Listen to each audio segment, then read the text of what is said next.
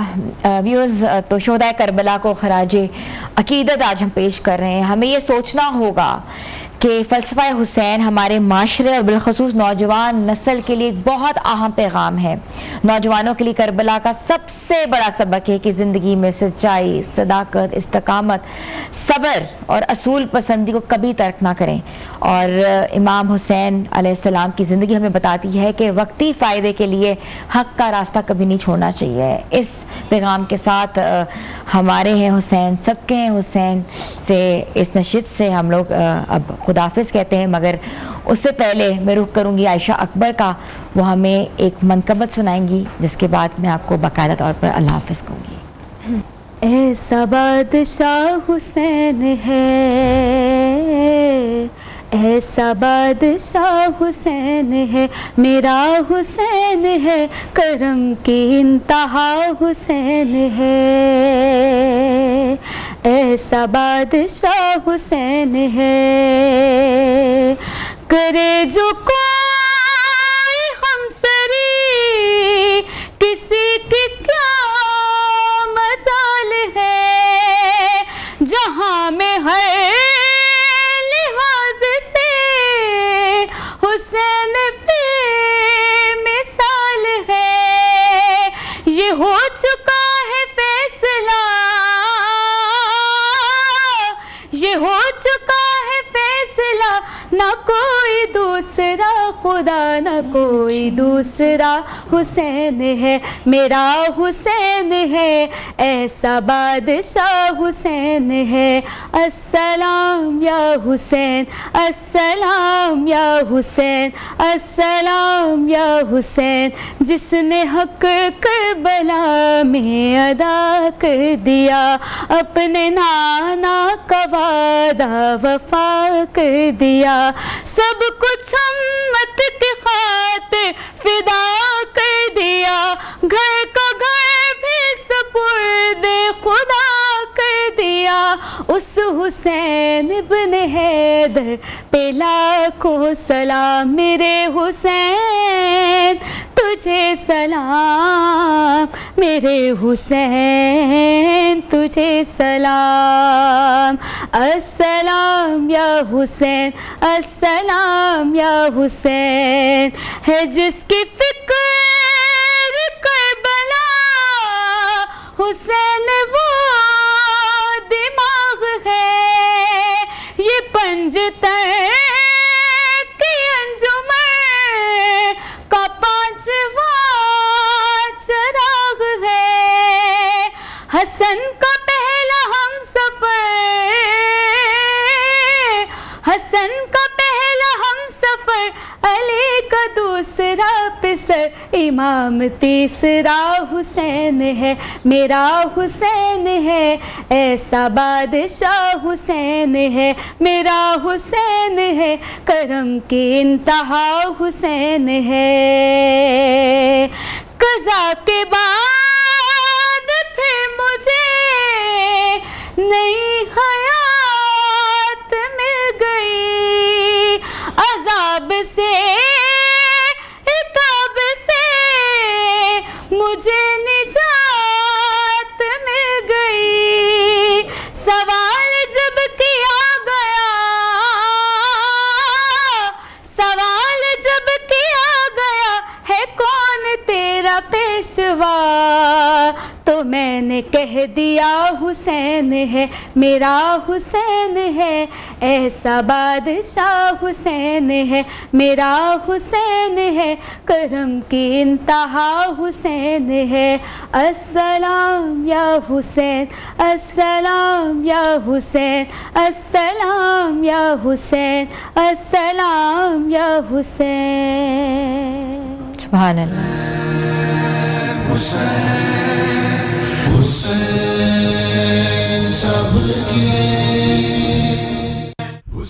حضرت علی رضی اللہ تعالی عنہ نے فرمایا، کسی کو اس کی ذات اور لباس کی وجہ سے حقیر نہ سمجھنا، کیونکہ تم کو دینے والا اور اس کو دینے والا ایک ہی اللہ ہے، وہ یہ اسے عطا اور آپ سے لے بھی سکتا ہے۔